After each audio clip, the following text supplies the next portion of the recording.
Okay, Grand Day is Shay Seeking from American Aborigines Unchained here on YouTube. And we're going to go ahead and go back into the book of Inanna. And we're going to read this last portion because this is the last portion actually of that portion of the book. Even though some other things had made me want to go back to speak on. Maybe if I'm up late night, I will do that.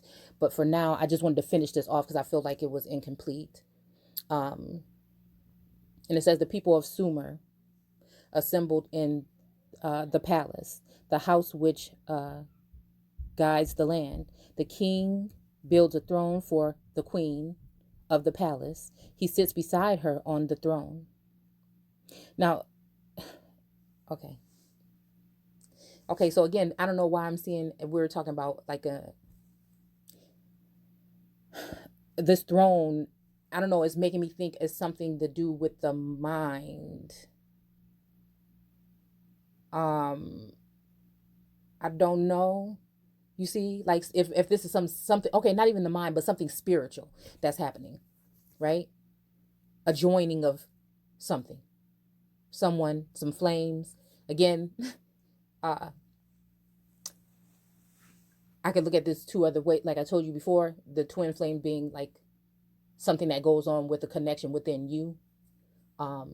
Maybe even your higher and lower, and just being able to navigate freely. You know, I just don't know 100%, but I don't know. I see it as something that has to do with yourself joining one part of yourself joining with another and then completing some form of a cycle or some kind of something, right? Establishing something within yourself. Okay. And then another way we can look at it is like what it's saying, that there was a throne and that he sat next to her on the throne. Again. Okay. So, let's see. So in order to care for the life of all the land, the exact first day of the month is closely examined, and on the day of the disappearance of the moon, on the day of the sleeping of the moon, the me are perfectly carried out. Yeah, the me. I don't know. So again, I don't know if this makes someone both man and woman. You know what I'm saying? Seeing like that, like,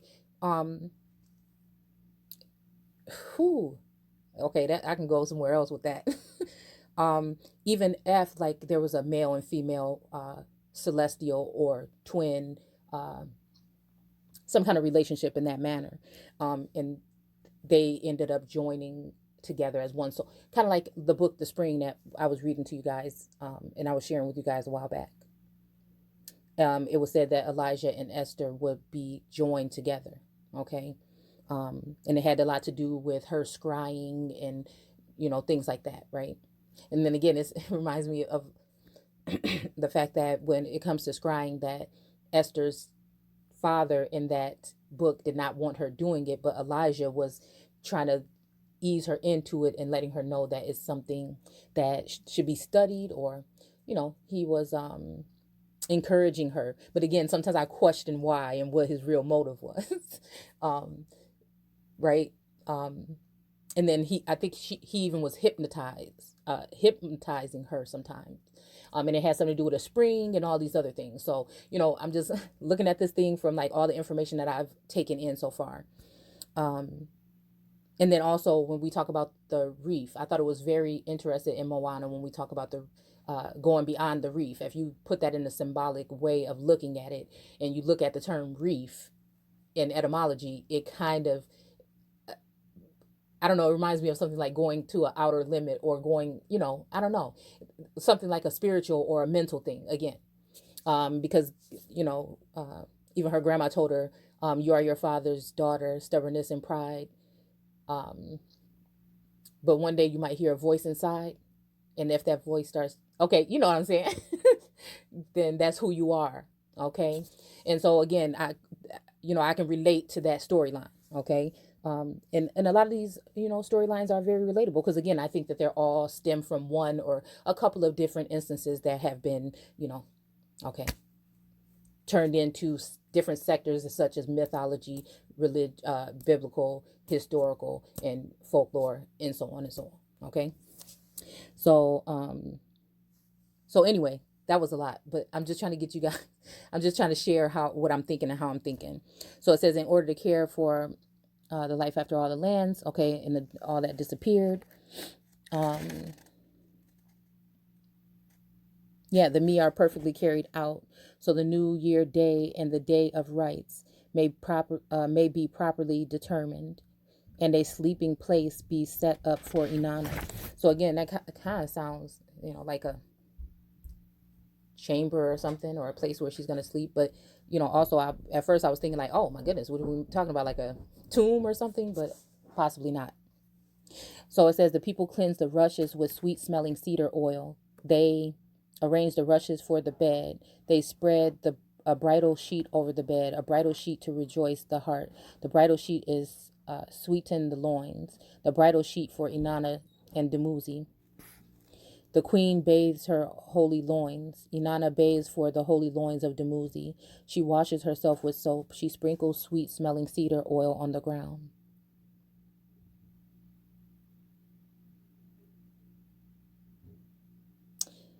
The king goes with lifted head to the holy loins. Dumuzi goes with lifted head to the holy loins of Inanna. He lies down beside her on the bed. Tenderly he caresses her, murmuring words of love. Oh, my holy jewel. Oh, my wondrous Inanna. After he enters her, oh, okay, her holy, oh, vulva, okay, um, causing the queen to rejoice after he enters that. Again, causing Inanna to rejoice. Inanna holds him to her and murmurs, O Dumuzi, you are my true love. The king bids the people enter the great hall. The people bring food, offering bowls, and burn juniper resin, perform laving rites, and pile up sweet smelling incense. The king embraces his beloved bride. Dumuzi embraces Inanna. Inanna, seated on the royal throne, shines like daylight. The king, like the sun, shines radiantly by her side, and he arranges abundance, lushness, and plenty before her. He assembles the people of Sumer. The musicians play for the queen. They play the loud instruments which draws out the southern storm. They play the sweet algar instrument, the ornament of the place. They play the string instruments which bring joy to all people. They play songs for Inanna to rejoice the heart.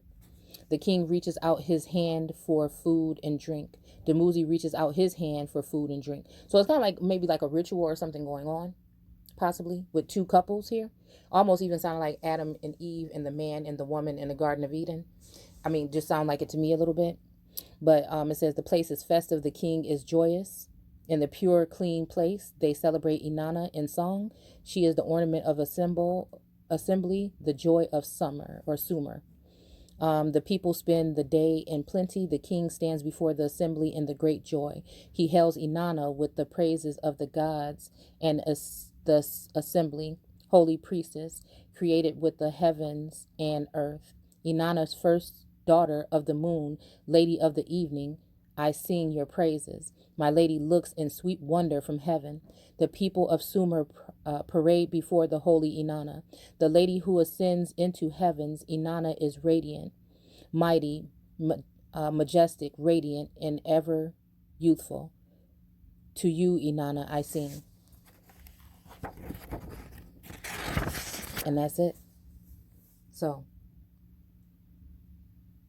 I'm just thinking about a lot of things that I've seen in the past couple of days that I've envisioned or been able to see, and you know, um, it just makes it that much more beautiful. Like, I share a lot with you guys, but some stuff again, um, I just don't feel comfortable saying it.